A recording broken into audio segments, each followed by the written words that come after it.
వికారాబాద్ జిల్లా పరిగి పట్టణంలోని కొడంగల్ చౌరస్తా వద్ద భారత మాజీ ప్రధాని మన్మోహన్ సింగ్ మృతి పట్ల పరిగి నియోజకవర్గ కాంగ్రెస్ నేతలు సంతాపం తెలిపారు. ఒక గొప్ప ఆర్థికవేత్తను మన దేశం కోల్పోయిందని, ఒక మంచి దార్శనికత కలిగిన నేత అని కొనియాడారు. కార్యక్రమలో పట్టణ అధ్యక్షులు కృష్ణ, డీసీసీ ప్రధాన కార్యదర్శి హనుమంతు ముదిరాజ్, నేతలు లాల్ కృష్ణ, శ్రీకాంత్ రెడ్డి, నాగవర్ధన్, మాధవరెడ్డి, వెంకటేష్ తదితరులు పాల్గొన్నారు.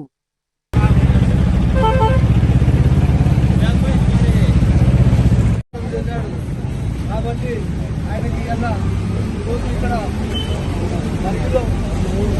కాంగ్రెస్ పార్టీ నాయకులు కార్యకర్తలు అందరూ ఆయన పెద్ద ఎత్తున నివాళులర్పించడం జరిగింది.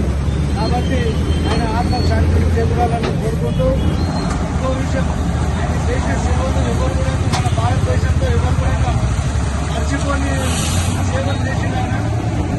ఎందుకంటే ఆయన 10 ఏళ్ళు ఏకతాటిగా ఆయన ప్రధానమంత్రిగా కొనసాగి మన భారతదేశానికి ఎన్నో సేవలు అందించి ఆయన ఎన్నో పథకాలు కూడా ఆయన తీసుకురావడం జరిగింది.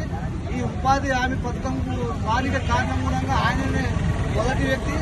ఆయన గురించి మనం ఎంత చెప్పుకున్నా కూడా తక్కువనే. కాబట్టి ఆయనకు నివాళులు అర్పించవలసిందిగా కోరుతా ఉన్నాం. ఆయన ఆత్మశాంతి చేకూరాలని కోరుకుంటూ ఈ అవకాశం ఇచ్చిన మీ అందరికీ ధన్యవాదాలు తెలియజేస్తూ, భారత మాజీ ప్రధాని మన్మోహన్ సింగ్ గారు నిన్న రాత్రి మరణించడం చాలా విచారకరం. అందులో భాగంగా ఈరోజు పరిగిలో కాంగ్రెస్ పార్టీ ఆధ్వర్యంలో మన్మోహన్ సింగ్ గారికి నివాళులు అర్పిస్తూ 2 నిమిషాలు మౌనం పాటించడం జరిగింది. ఎందుకంటే ఆయన ఆశయాలు ఏవైతున్నాయో ఆ ఆశయాలన్నీ కూడా మరి ఈ యొక్క ప్రభుత్వం, కాంగ్రెస్ ప్రభుత్వం గతంలో ఉన్నప్పుడు కూడా చాలాసార్లు కూడా కేంద్ర ప్రభుత్వం ఉన్నప్పుడు ఆయన 10 సంవత్సరాలు ప్రధానమంత్రిగా చేయడం, అనేక ఆర్థిక సంస్కరణలు తీసుకురావడం, దేశ అభివృద్ధికి పునాదులు వేసినటువంటి ఘనత కేవలం మన్మోహన్ సింగ్ గారికి దక్కింది. అయితే మన్మోహన్ సింగ్ గారు ఆర్థిక సంస్కరణతో పాటు ఏదైతే ఉపాధి హామీ ఉందో ఈ యొక్క పథకం కూడా మరి ఆ యొక్క మన్మోహన్ సింగ్ గారు చెప్పడం జరిగింది. బాడుగు బలహీన వర్గాలకు, పేద వర్గాలకు ఎవరైతే పనిచేస్తారో వారందరూ కూడా ఆర్థికంగా కొంత వెసులుబాటు కలిగించడానికి పనికి ఆహార పథకం తీసుకురావడం, అదేవిధంగా కాంగ్రెస్ పార్టీని కూడా బలోపేతం చేయడానికి మరి ఆయన చాలా సున్నితంగా పనిచేసినటువంటి వ్యక్తి.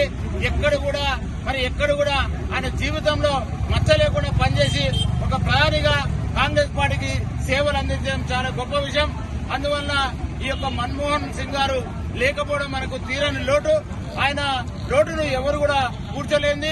ఒక దేశము మరి ప్రపంచ దేశాల్లో ఒక భారతదేశం ముందు వరుసలో నిలబెట్టిన ఘనత కూడా ఈ యొక్క మన్మోహన్ సింగ్ గారికి దక్కింది. ఆర్థిక సంస్కరణలు ఉంటే తప్ప మనం దేశం అభివృద్ధి చెందదని మరి చేసి నిరూపించినటువంటి మహోన్నతమైనటువంటి వ్యక్తి డాక్టర్ మన్మోహన్ సింగ్ గారు. ఆ యొక్క మన్మోహన్ సింగ్ గారికి వారి ఆత్మకు మరి భగవంతుడు శాంతిని చేకూర్చాలని మరొకసారి మరి భగవంతుడిని ప్రార్థిస్తూ సెలవు తీసుకుంటారు.